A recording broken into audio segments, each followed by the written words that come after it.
Hello everyone. In today's video I'm going to be taking a quick look at this Heung IL palette and then filling it with colours for my new slightly expanded landscape palette. So these Heung IL palettes are from Korea I think, and they seem to be cheaper copies of the popular Holbein folding palettes. The Holbein palettes are relatively expensive, but they're made from enamelled steel I believe, whereas these are aluminium. I don't know if these are enamelled or if it's just some type of lacquer, but the finish seems to be pretty good quality. The mixing surface seems fine to me as well. I just washed it with some soap and water and haven't had any beading problems. It has 13 wells, 2 small and 1 large mixing areas, and the usual hole for hand holding. It's a good quality palette for the price I think. I can't compare it to the Holbein palettes as I've never owned one. I'd imagine the Holbeins are much harder wearing as they're made of stronger metal. These ones feel like they could be quite easy to bend or dent if you dropped it or put something heavy on top. The 13 well one that I have here is the smallest one they make. You can also get 20, 36, 30, 35, 39, 60 well palettes. So there's quite a selection. I got this one because I don't really use that many colours, and also I don't like ones with paint wells in the lid. Okay, so now it's time to fill the palette with my chosen colours. I'm sure you can guess most of the colours I'll be putting in, but maybe there'll be a surprise or two, who knows.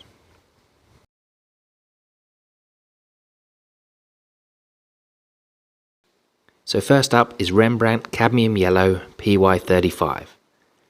A lot of people avoid cadmiums either because they can be a bit opaque or for toxicity reasons, but I just love this yellow.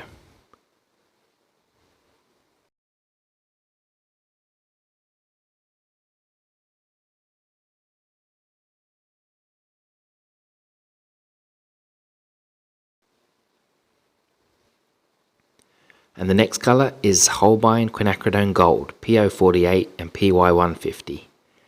It's a pretty new colour to me. I haven't painted a whole lot with it yet, but anytime I've tested it, I've been really happy with especially the greens I get from it.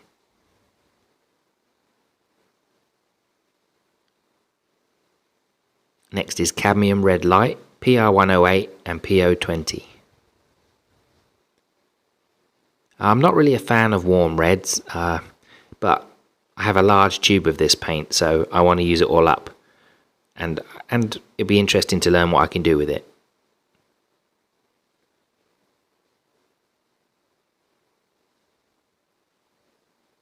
Next is Winsor & Newton Cotman Light Red, which is PR101.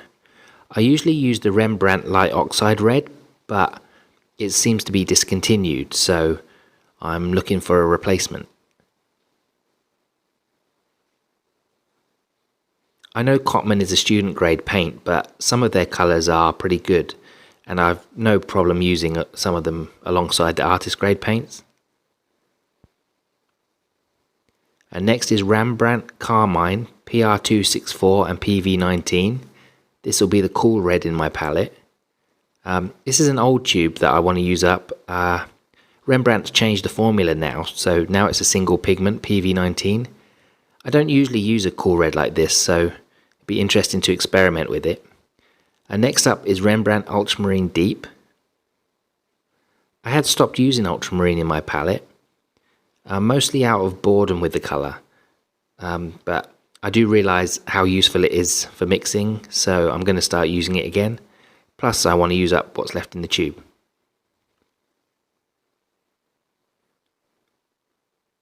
Next is Lucas 1862 Cerulean Blue, which is PB36.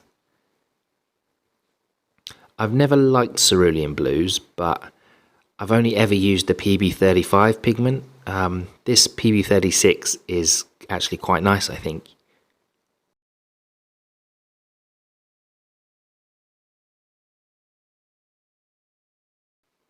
Then there's my cool blue, which is Winsor & Newton Cotman Intense Blue, which is PB15.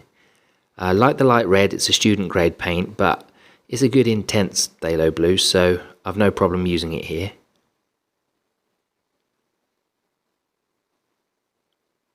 Next is Mijello Viridian Pg7. I debated whether to include a green in this palette, as I usually prefer to mix my own, but I thought I'd give Pg7 another try and see if I can learn to love it.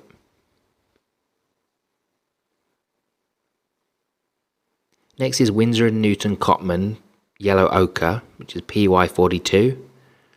I wasn't sure about choosing this or raw sienna, but again, I want to use up the tube, so I went with this one. Maybe I'll change to raw sienna once I run out of it, we'll see. Next is Mijello Dark Burnt Sienna. As I've said in previous videos, I've got a bit of a problem with this paint, that once it dries in the palette it sets solid as a rock, and it's really difficult to re-wet. This time though, I'm going to add a couple of drops of glycerin to see if that helps. Fingers crossed that will do the trick.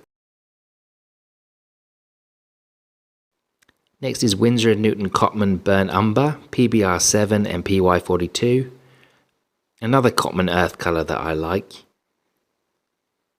As I'm going to be adding the glycerin to the Mijello Dark Burnt Sienna, I'll probably add some to the Cotman paints I'm using as well. And the final colour in my palette will be Holbein Lavender, PV15, PB29 and PW6. I've had this paint a little while, but only recently started using it in skies, and hopefully I'll find out if it's good for anything else. There, so that's the palette all filled now. I have seen that many people like to swatch out the colours and the layout of a new palette on a small piece of watercolour paper and keep it with the palette. I don't tend to do this myself just because I can't be bothered really. The palettes I have are usually very simple anyway, but it doesn't mean it's not a good idea though, especially if the colours or layout are unfamiliar to you, or if it's a palette you won't use often and you end up forgetting what you put in it. I am however going to quickly swatch out the colours for this video just to see how the palette looks. So starting with the two yellows, got Cad Yellow Lemon and Quinacridone Gold, then Cadmium Red Light, Cotman Light Red, Rembrandt Carmine, Rembrandt Ultramarine Deep, Lucas Cerulean Blue, Cotman Intense Blue, Mijello Viridian, Cotman Yellow Ochre, Mijello Dark Burnt Sienna, Cotman Burnt Umber, and finally Holbein Lavender.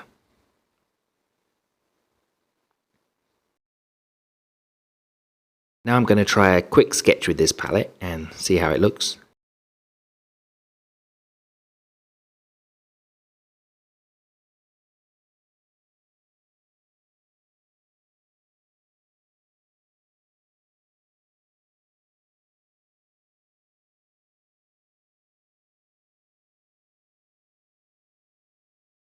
I'd say my painting looks the same as always.